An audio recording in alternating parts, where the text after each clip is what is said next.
नमस्कार, मैं अमिता सेठिया आज के इस वीडियो में आपका स्वागत करती हूँ। आज मैं 8वीं कक्षा के हिंदी विषय का पाठ बस की यात्रा वृतांत सुनाऊंगी। इसके लेखक हरिशंकर जी परसाई हैं, जिन्होंने व्यंग्यात्मक शैली में यह पाठ लिखा है।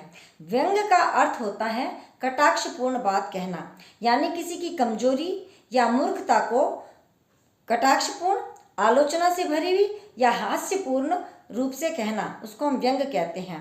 तो इस पाठ में लेखक ने यह बताया है कि प्राइवेट बस कंपनियां अपनी थोड़े से मुनाफे के लिए यात्रियों की जान को भी जोखिम में डाल देते हैं, उसमें भी वो संकोच नहीं करते हैं।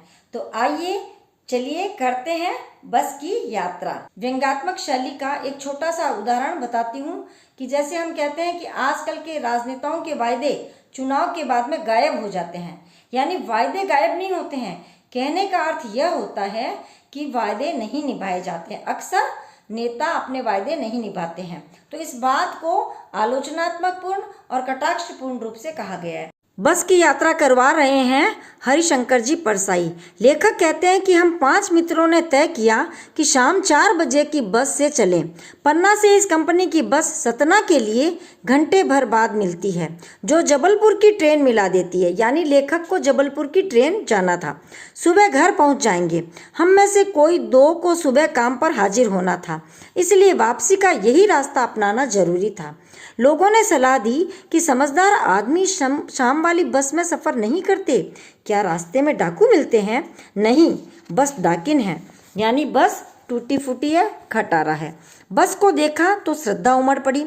खूब वयोवृद्ध थी, सदियों के अनुभव के निशान लिए हुए थी। लोग इसलिए इससे सफ़र नहीं करना चाहते थे कि वृद्धावस्था में इसे कष्ट होगा। यह बस पूजा के योग्य थी, उस पर सवार कैसे हुआ जा सकता है? कहने का तात्पर्य है ऐसी खटारा बस में कैसे चढ़ा जा सकता है। बस कंपनी के एक हिस्सेदार भी उसी बस में जा रहे थे। हमने उनसे पूछा, यह बस चलती भी है? वह बोले, चलती क्यों नहीं है जी, अभी चलेगी। हमने कहा, वही तो हम देखना चाहते हैं, अपने आप चलती है या? हाँ जी, और कैसे चलेगी? गजब हो गया, ऐसी बस अपने आप चलती है। हम आगा पीछा करने लगे। डॉक्टर मित्र ने कहा, डरो मत, बस अनुभवी है, नई नवेली बसों से ज़्यादा विश्वसनीय है, हमें बेटों की तरह प्यार से गोद में लेकर जाएगी। यानी लेखक इस बात पर, उसकी वृद्धावस्था पर, उसके पुराने होने पर व्यंग कस रहे हैं। हम बैठ गए। जो छोड़ने आए थे वे इस बात की तरह देख रहे थे जैसे अंतिम विदा दे रहे हैं हमें। उनकी आंखें कह रही थी, आना जाना तो लगा ही रहता है, आया है सो जाएगा। राजा रंक फकीर। आदमी को कूच करने के लिए एक निमित्त ही चाहिए, अर्थात आदमी के जब अंतिम समय आता है तो कोई ना कोई तो बहाना या बीमारी होती है।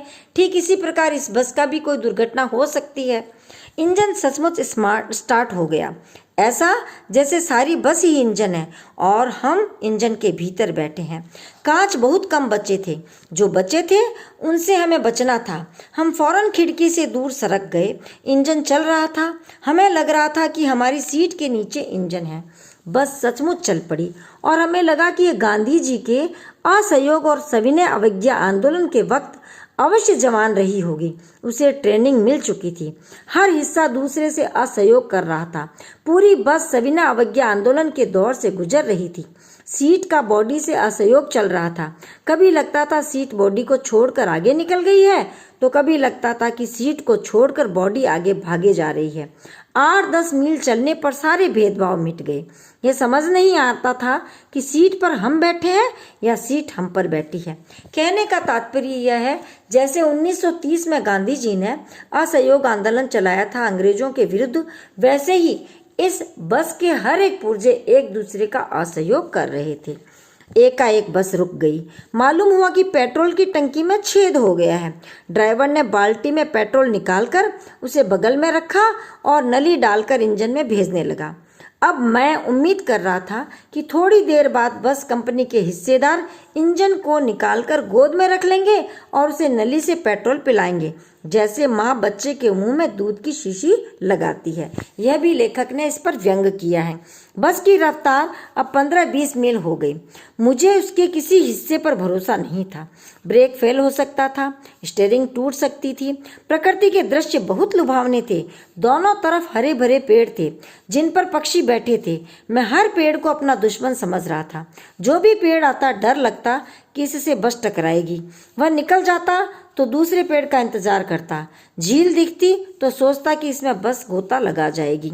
लेखक इसलिए डर रहे थे क्योंकि बस का कभी भी एक्सीडेंट हो सकता था।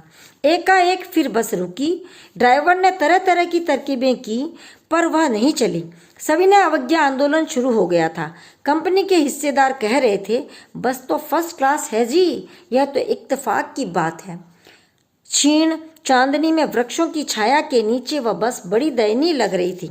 लगता जैसे कोई वृद्धा थक कर बैठ गई हो। हमें ग्लानि हो रही थी कि बेचारी पर लदकर हम चले जा रहे हैं। अगर इसका प्राणांत हो गया तो इस बियावान में हमें इसकी अंत्येष्टि करनी पड़ेगी। बियावान यानी जंगल में, इस सुनसान जगह पर हमें इसको अंत्येष्टि करनी पड़ेगी।